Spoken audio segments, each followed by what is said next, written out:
Assalamualaikum warahmatullahi wabarakatuh. Nama saya Gina Asri Maulia dengan NIM 11910724107 dari Prodi Pendidikan Kimia semester 4 kelas C, Fakultas Tarbiyah dan Keguruan, Universitas Islam Negeri Sultan Syarif Kasim Riau. Baiklah, pada video kali ini saya akan membahas salah satu materi dari mata kuliah Kimia Anorganik 2, yaitu mengenai aluminium, timah, dan timbal. Nah, apa itu aluminium, timah, dan timbal? Yang pertama adalah aluminium. Aluminium merupakan logam yang dilambangkan dengan Al, di mana unsur ini memiliki nomor atom 13 dan massa atomnya 26,9815. Aluminium ini merupakan unsur yang terletak pada golongan 3A dalam periodik unsur. Nah, yang kedua adalah timah. Timah merupakan unsur yang dilambangkan dengan Sn yang berasal dari bahasa Latin yaitu stannum. Timah ini memiliki nomor atom 50 dan berada pada golongan 4A pada sistem periodik unsur. Berikutnya adalah timbal. Timbal merupakan logam yang dilambangkan dengan Pb yang sama dengan timah, berada dalam golongan 4A, di mana logam timbal ini merupakan logam yang memiliki warna abu kebiruan, memiliki kerapatan yang tinggi dengan massa atomnya 207,2 dan nomor atomnya adalah 82. Baiklah, untuk mengetahui secara lebih lanjut mengenai aluminium, timah, dan timbal, selanjutnya akan membahas tentang sifat-sifat aluminium, timah, dan timbal. Pertama-tama yaitu sifat dari aluminium. Sifat fisika dari aluminium yaitu merupakan logam yang berwarna putih keperakan, dapat ditempa, memiliki kerapatan yang rendah, dan merupakan logam yang dapat menghantarkan panas dan arus listrik yang baik. Dia tidak memiliki sifat magnetik, sehingga ketika logam aluminium ini kita dekatkan dengan magnet, maka tidak akan terjadi gaya tarik-menarik. Aluminium juga merupakan logam yang ringan, tidak beracun, dan tahan terhadap korosi. Karena itulah aluminium dapat kita temukan atau dapat kita lihat kegunaannya dalam kehidupan kita sehari-hari. Selain itu, aluminium juga memiliki sifat reflektif. Jika ia direaksikan dengan logam-logam lainnya akan membentuk logam kuat, sehingga sifat ini dapat dimanfaatkan dalam bahan untuk membuat kendaraan seperti kendaraan bermotor, mobil, kapal, dan pesawat, dan lain sebagainya. Sifat kimia dari aluminium ini, aluminium jika direaksikan dengan oksigen akan membentuk oksida aluminium yang kita sebut dengan alumina dengan rumus kimia Al2O3. Jika direaksikan dengan nitrogen, sulfur, dan halogen akan yaitu pada suhu yang cukup, maka akan membentuk logam yang terpapar oleh udara bebas, sehingga lapisan oksida inilah yang akan mencegah terjadinya oksidasi secara lebih lanjut. Dan mengenai titik lele, titik didih, dan lain sebagainya dapat kita lihat pada tabel yang ada pada slide. Berikutnya adalah mengenai sifat dari timah. Sifat fisika dari timah, ia merupakan logam yang sedikit keperakan, bisa ditempa, tahan karat, karena timah ini memiliki sifat yang tidak mudah teroksidasi di udara. Tidak seperti timbal, timah memiliki sifat yang relatif tidak beracun, ia mengkilat, dan ada istilah yang menarik dalam timah ini, yaitu istilah tangisan timah atau Leuchten crystal, yang merupakan bunyi ketika sebatang timah dipatahkan atau dibengkokkan. Sifat kimia dari logam timah merupakan logam yang bersifat non-toksik. Timah 2 merupakan agen pereduksi yang baik. Timah 4 memiliki kestabilan yang lebih tinggi dibandingkan timah 2 karena ion timah 2 mampu mereduksi ion besi 3 menjadi ion besi 2, dan ion timah 2 ini bisa dengan mudah dioksidasi oleh agen pengoksidasi yang sangat kuat. Sifat-sifat spesifik lainnya dapat dilihat pada tabel yang saya tampilkan pada slide. Berikutnya adalah mengenai sifat-sifat timbal. Sifat fisika dari timbal, ia merupakan logam yang berwarna kebiru-biruan, tahan terhadap reaksi kimia, namun ketahanannya ini berkurang jika direaksikan dengan asam cuka dan kapur. Ia kurang tahan terhadap getaran. Ia merupakan logam yang sangat lunak, mudah dicairkan, tahan terhadap korosi, mudah dibentuk, dan merupakan konduktor listrik yang buruk. Sifat kimia dari timbal ini sendiri, timbal 2. Memiliki kestabilan yang lebih tinggi dibandingkan dengan timbal 4 karena timbal 4 ini memiliki kecenderungan yang lebih kuat untuk bereaksi dan menghasilkan senyawa timbal 2. Logam timbal ini juga merupakan logam yang bersifat toksik atau beracun. Dan mengenai sifat-sifat spesifik lainnya dapat kita lihat pada tabel yang saya tampilkan pada slide. Berikutnya adalah mengenai sumber aluminium, timah, dan timbal. Pertama yaitu sumber aluminium. Aluminium merupakan unsur yang paling melimpah nomor 3 di kerak bumi setelah oksigen dan silikon. Sumber aluminium di alam yaitu terdapat pada mineral aluminosilikat yang terdapat pada batuan kulit bumi, dan dalam jangka waktu yang lama maka batuan yang membentuk lempung dan mengandung aluminium ini akan menghasilkan atau memproduksi deposit bauksit, di mana bauksit merupakan biji aluminium atau yang mengandung AlOH dan AlOH3, sehingga dapat dikatakan bahwa sumber alam dari aluminium ini berupa biji bauksit atau biji aluminium. Nah, yang kedua adalah sumber timah. Timah di alam berasal dari biji timah yang ada pada mineral yang bernama kasiterit. Mineral kasiterit ini dapat kita peroleh melalui proses penambangan, di mana di dalam mineral kasiterit ini mengandung SnO2 dengan kandungan Sn sebanyak 78,77% dan oksigen sebanyak 21,23%. Mineral kasiterit ini dapat ditemukan di lapisan sedimen aluvial bersama dengan mineral-mineral lainnya dalam berbentuk pasir atau konsentrat. Yang berikutnya adalah sumber dari timbal. Timbal di alam terdapat sebagai galena, namun terdapat biji-biji lain yang terbentuk karena perubahan iklim cuaca galena, yaitu dapat ditemukan sebagai karbonat, yaitu serusite PbCO3, dan sebagai sulfat anglesite PbSO4. Nah, yang berikutnya adalah mengenai manfaat aluminium, timah, dan timbal. Yang pertama adalah manfaat dari aluminium. Dengan kelebihan atau keunggulan sifat yang dimiliki aluminium, maka ia banyak ditemukan kegunaannya dalam kehidupan kita sehari-hari, yaitu contohnya untuk bahan kemasan makanan dan juga minuman, contohnya seperti kaleng minuman ringan, kaleng susu, dan lain sebagainya. Aluminium juga digunakan sebagai bahan pembuatan peralatan dapur seperti sendok, garpu, dan lainnya. Karena sifat aluminium yang jika direaksikan dengan logam lain akan membentuk logam kuat, maka aluminium ini dapat dimanfaatkan untuk konstruksi bangunan, kendaraan bermotor, kapal laut, pesawat.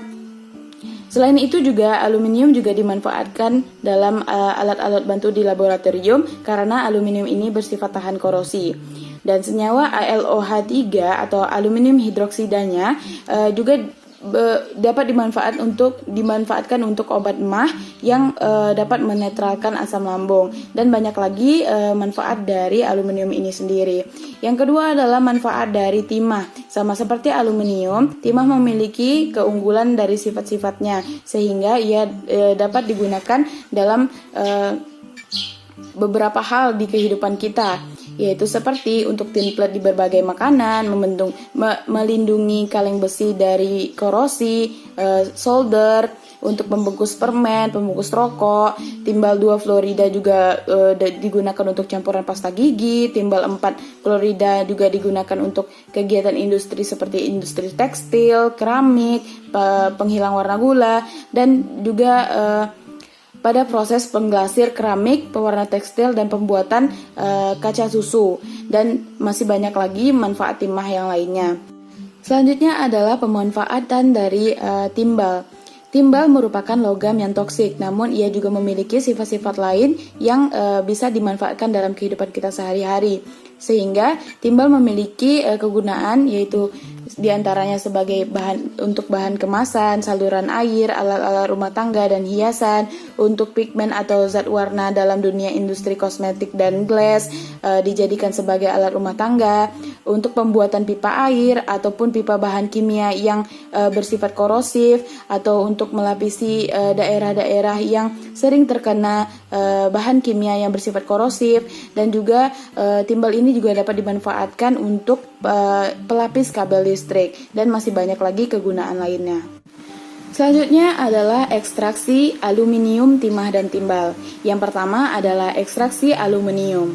Ekstraksi aluminium dengan menggunakan proses Hall-Héroult, di mana ekstraksi ini terbagi menjadi dua tahap. Yang pertama adalah pemurnian bauksit guna memperoleh alumina yang murni, yaitu dilakukan dengan cara mereaksikan bauksit dengan natrium hidroksida atau NaOH sehingga menghasilkan NaAlOH4. Kemudian disaring dan filtrat yang mengandung NaAlOH4 diasamkan dengan cara mengalirkan gas karbon dioksida atau CO2.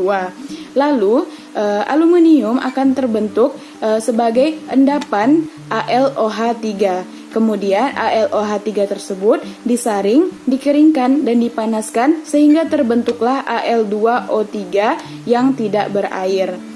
Tahap kedua yaitu meleburkan alumina dengan menggunakan sel elektrolisis. Sel elektrolisis ini terdiri dari besi yang dilapisi oleh grafit sebagai katoda dan grafit sebagai anoda. Lalu campuran Al2O3 dan kriolit Na3AlF6 dipanaskan dengan suhu 950 derajat Celcius hingga mencair, lalu dilakukanlah elektrolisis.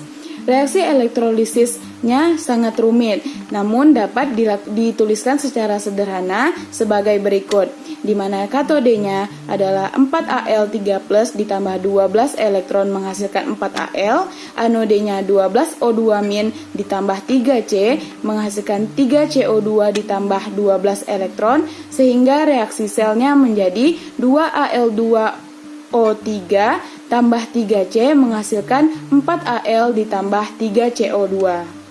Nah, dari proses dua tahap tersebut maka diperolehlah aluminium dalam bentuk cair, sehingga dapat dikeluarkan, dimasukkan ke dalam cetakan sehingga diperolehlah aluminium dalam bentuk batangan.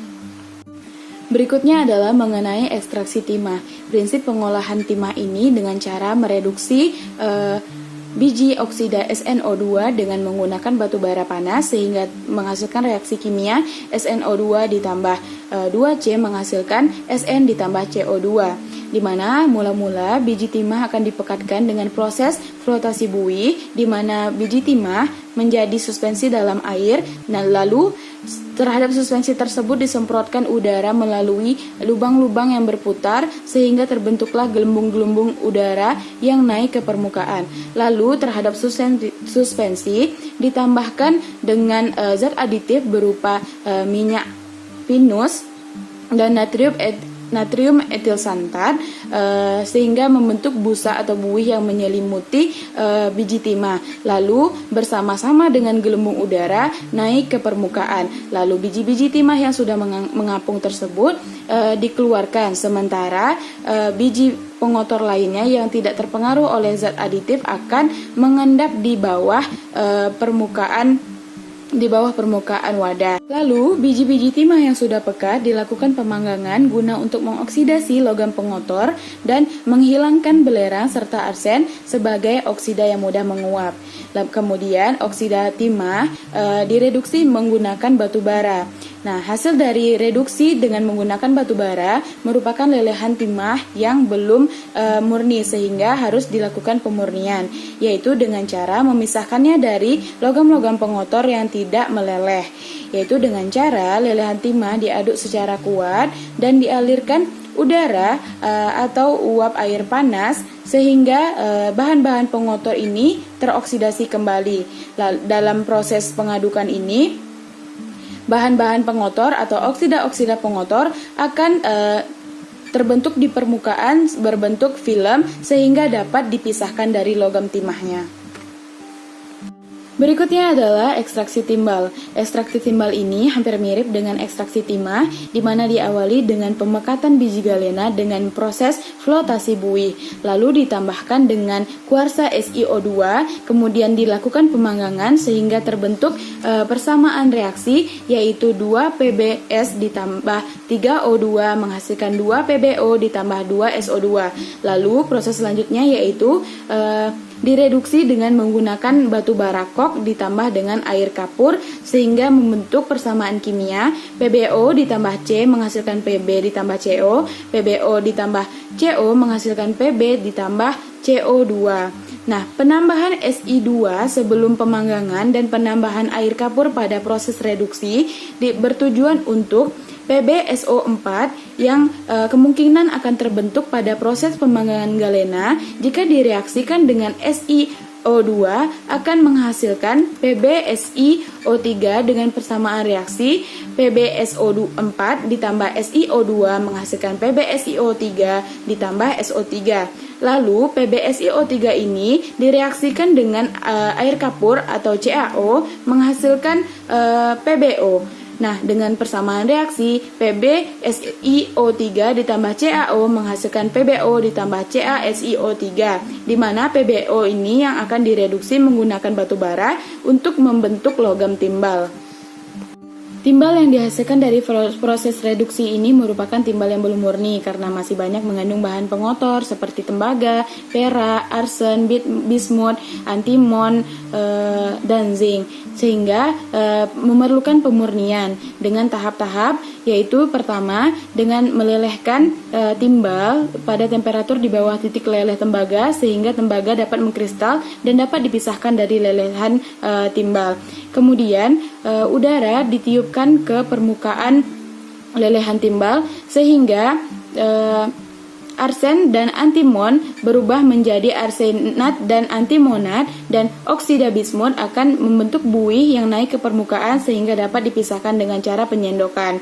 Nah, jika terdapat bahan pengotor emas atau perak dapat dipisahkan dengan cara menambahkan zinc 1-2% sehingga emas atau perak ini larut pada lelehan zinc sehingga ketika suhunya diturunkan maka emas atau perak akan ikut bersama zinc membentuk kristal dan dapat dipisahkan dari lelehan timbal.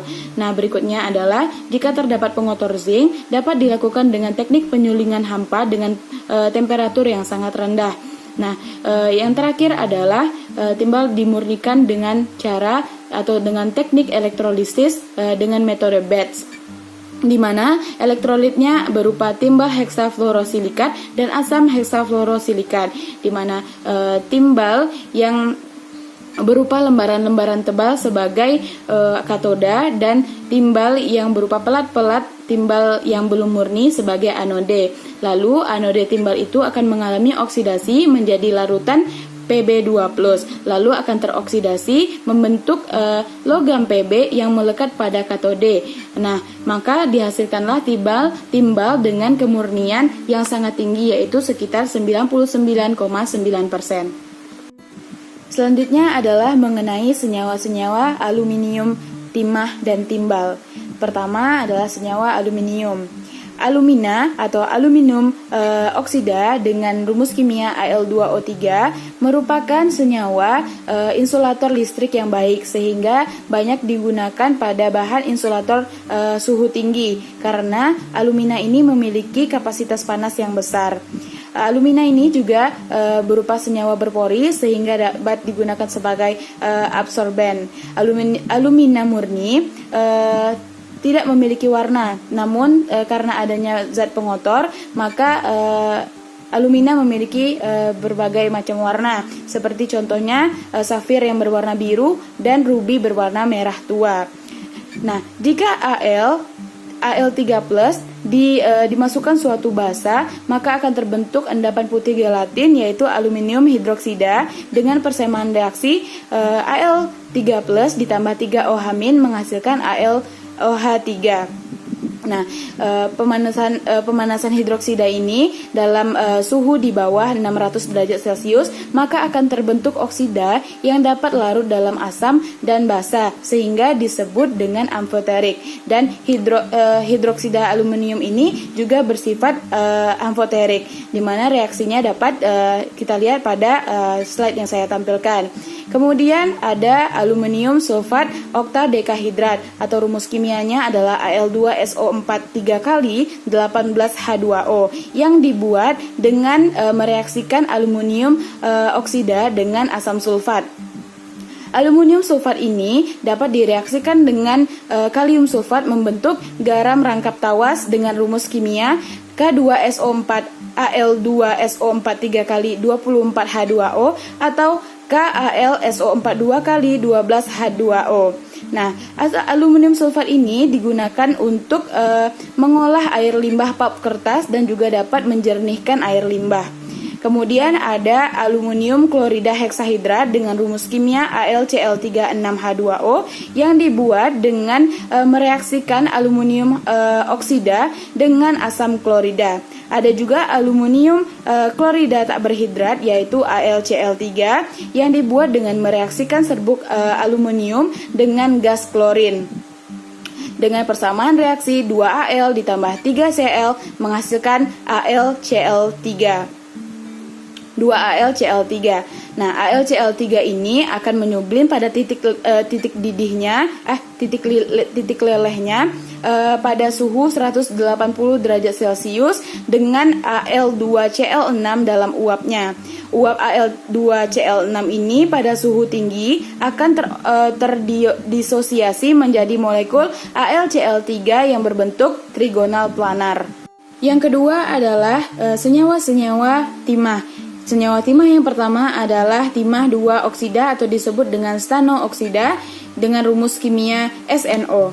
SNO ini dapat dihasilkan dengan mereaksikan larutan panas senyawa timah 2 dengan karbonat dengan persamaan reaksi kimia SN2+ ditambah CO32- menghasilkan SNO ditambah CO2 dan juga dapat dihasilkan dari proses pemanasan timah 2 oksalat tanpa udara dengan persamaan reaksi kimia yaitu SnCOO2 menghasilkan SNO ditambah CO2 ditambah CO. Lalu timah 2 oksida atau stano oksida ini memiliki sifat amfoterik di mana ketika direaksikan dengan asam akan membentuk ion SN2+ dan jika direaksikan dengan basa akan membentuk ion stanit yaitu SNOH42-.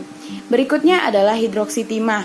Hidroksida timah ini terbentuk dari larutan basa kuat yang mengendapkan timah 2 menjadi endapan berwarna putih dengan persamaan kimia yaitu SN2+ ditambah 2OH- menghasilkan SNOH2, di mana SNOH2 ini dapat dilarutkan kembali dengan penambahan basa secara berlebihan membentuk ion stanit seperti bagaimana pada oksida dengan persamaan reaksi kimia SNOH2 ditambah 2OH- menghasilkan SNOH42-. Berikutnya ada timah 2 klorida SnCl2 atau ditemukan sebagai bentuk dihidratnya dengan cara menguapkan larutan hasil reaksi antara oksida timah dengan asam hidroklorida dengan persamaan reaksi kimia SNO ditambah 2HCl ditambah H2O menghasilkan SnCl2 2H2O. Nah, timah 2 klorida ini dalam air dapat terhidrolisis menjadi timah 2 hidroksiklorida dengan persamaan kimia SnCl2 ditambah 2H2O menghasilkan SNOHCl ditambah H3O+ ditambah Cl-. Berikutnya adalah ketika timah dipanaskan dalam udara secara berkelanjutan maka akan dihasilkan senyawa stani oksida yang berwarna kuning saat keadaan panas dan berwarna putih saat sudah dingin dengan rumus kimia SNO2. Reaksinya adalah Sn ditambah O2 menghasilkan SNO2. Stania oksida ini juga memiliki sifat amfoterik di mana ketika direaksikan dengan asam akan menghasilkan ion ion SN4+, dan jika direaksikan dengan basa membentuk ion stanat yaitu SNOH6 2-. Kemudian ada timah 4 hidroksida, namun ini tidak dikenal karena ia membentuk ion kompleks stanat yang dihasilkan dari reaksi langsung dari timah direaksikan dengan basa kuat dalam keadaan panas dengan persamaan reaksi Sn tambah 2OH- tambah 4H2O menghasilkan SNOH6 2- ditambah 2H2. Lalu ada timah 4 klorida atau disebut juga dengan staniklorida. Nah, staniklorida ini diperoleh dengan cara mereaksikan langsung timah dengan gas klorin dengan persamaan reaksi Sn ditambah 2Cl2 menghasilkan SnCl4. SnCl4 ini atau timah 4 klorida ini di dalam air terhidrolisis menjadi oksidanya, dan jika di dalam asam hidroklorida akan membentuk asam heksaklorostanat yaitu H2SnCl6. Nah, timah 4 jika dialiri dengan gas H2S akan menghasilkan endapan berwarna kuning SNS2, di mana SNS2 ini jika direaksikan dengan sulfida akan membentuk ion tiostanat. Ion tiostanat ini dapat diendapkan kembali dengan mereaksikannya dengan asam. Nah, yang ketiga adalah senyawa-senyawa timbal. Timbal memiliki 3 jenis oksida timbal. Yang pertama ada PbO yang berwarna kuning, ada PbO2 berwarna coklat, dan ada Pb3O4 berwarna merah meni. PbO atau timbal 2 oksida dihasilkan dari pemanasan timbal di udara dengan persamaan reaksi 2Pb ditambah O2 menghasilkan 2 PbO. Jika oksida timbal 2 di dalam larutan basa dengan oksidator kuat natrium hipoklorit, maka akan terbentuk timbal 4 oksida atau PbO2 dengan persamaan reaksi sebagaimana yang ada pada slide. PbO2 atau timbal 4 oksida ini merupakan oksidator kuat. Ia dapat mengoksidasi asam klorida menjadi gas klorin dengan persamaan reaksi PbO2 ditambah 4HCl menghasilkan PbCl2 ditambah Cl2 ditambah 2H2O. Nah, jika timbal 2 oksida diletakkan dalam udara terbuka dan dipanaskan dengan suhu 400 sampai 500 derajat Celcius, maka akan terbentuk Pb3O4 dengan persamaan reaksi 6 PbO ditambah O2 menghasilkan 2 Pb3O4. Sebagaimana aluminium dan timah, timbal juga memiliki sifat amfoterik, di mana reaksi oksida timbal dengan basa kuat akan menghasilkan ion plumbrit PbOH4 2 kali dan juga ion plumbat PbOH6 2-. Berikutnya ada timbal 2 hidroksida dengan rumus kimia PbOH2, di mana ia dihasilkan dari larutan basa alkali yang ditambahkan ke dalam timbal 2, maka akan terbentuk endapan berwarna putih. Itulah yang disebut dengan PbOH2, di mana basa ini juga bersifat amfoterik yang dapat larut lagi di dalam basa alkali berlebihan dan membentuk ion plumbit, dan juga dapat bereaksi lagi dengan asam membentuk kembali garam timbal 2. Berikutnya ada timbal 2 klorida. Timbal 2 klorida ini merupakan endapan putih yang sukar larut dalam air, namun larut dalam air panas. Nah, timbal 2 klorida ini dihasilkan dari reaksi antara timbal 2 oksida dengan asam klorida, dan juga bisa dari reaksi antara pengendapan ion Pb2+ oleh ion Cl-.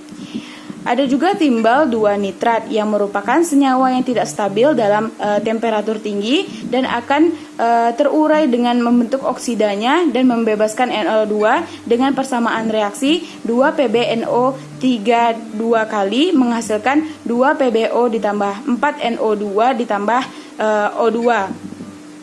Nah, timbal 2 juga membentuk endapan putih dengan ion sulfat SO4 2-. Timbal 2 juga diendapkan oleh ion kromat CrO4 dua kali membentuk endapan berwarna kuning, dan timbal 2 juga diendapkan oleh ion sulfida dengan endapan berwarna hitam. Dengan persamaan reaksi umumnya adalah M2+ ditambah S2- menghasilkan MS. Yang terakhir adalah mengenai bahaya atau dampak penggunaan aluminium, timah, dan timbal. Selain memiliki banyak manfaat, aluminium, timah, dan timbal ini juga memiliki bahaya. Seperti pada aluminium, ketika kita terjadi paparan dalam jangka waktu yang lama dan aluminium ini berada pada konsentrasi yang tinggi, maka dapat mengganggu kesehatan kita, seperti merusak sistem saraf pusat, lesu, demensia, dan jika kita terpapar debu aluminium juga dapat menimbulkan masalah paru-paru, dan juga dapat menimbulkan masalah pada penderita ginjal ketika aluminium ini masuk ke dalam darah pada proses cuci darah. Berikutnya adalah bahaya dari timah. Senyawa-senyawa organotimah ini memiliki sifat racun yang mirip dengan sianida. Keracunan timah ini biasanya terjadi ketika seseorang makan makanan kaleng, karena timah ini salah satunya dimanfaatkan untuk bahan kemasan makanan. Selain itu, senyawa-senyawa organotimah ini juga racun terhadap tanaman.